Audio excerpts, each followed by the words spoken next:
আজকে জানেন আমাদের মনোনয়ন পত্রের বাছাই ছিল নরসিংদী সদরে।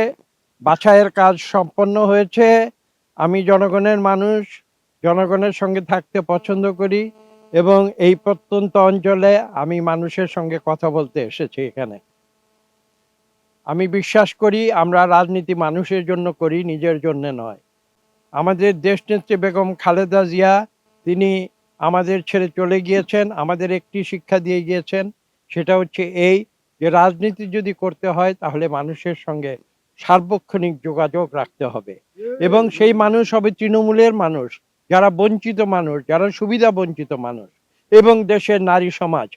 এবং এখানে আপনারা জানেন যে আমি অসিত পর একজন বৃদ্ধার সঙ্গে দেখা করতে এসেছিলাম, তার দোয়া নিতে এসেছিলাম।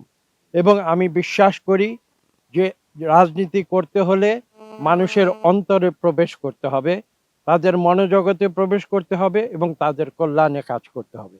সেই উদ্দেশ্য নিয়ে আমি রাজনীতি করি। দেশনেত্রী বেগম খালেদা জিয়া যেভাবে এদেশের মানুষের কল্যাণে কাজ করে গিয়েছেন, শহীদ প্রেসিডেন্ট জিয়া রহমান যেভাবে রাখাল রাজা হিসেবে বাংলাদেশের গ্রামের মানুষের জন্য কাজ করে গিয়েছেন এবং যেভাবে আমাদের বর্তমান চেয়ারম্যান জনাব তারেক রহমান এদেশের মানুষের জন্য নিজের জীবনকে তিনি উৎসর্গ করেছেন, আমরা সেই বিশ্বাসে রাজনীতি করি এবং আমিও এদেশের মানুষের জন্য জীবনের শেষ দিন পর্যন্ত কাজ করে যেতে চাই।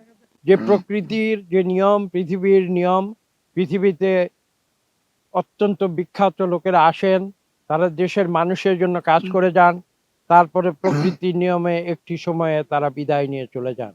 এই অমোঘ সত্য, এই কঠিন সত্য আমরা মেনে নিতে বাধ্য হয়েছি এবং তারই ধারাবাহিকতায় আমরা এই বিশ্বাস নিয়ে কাজ করছি যে তাদের উত্তরসূরি শহীদ প্রেসিডেন্ট জিয়া রহমান এবং দেশনেত্রী বেগম খালেদা জিয়ার যে উত্তরসূরি জনাব তারেক রহমান, তার নেতৃত্বে আমরা বাংলাদেশকে উন্নয়নের পথে, গণতন্ত্রের পথে সামনে এগিয়ে নিয়ে যাব।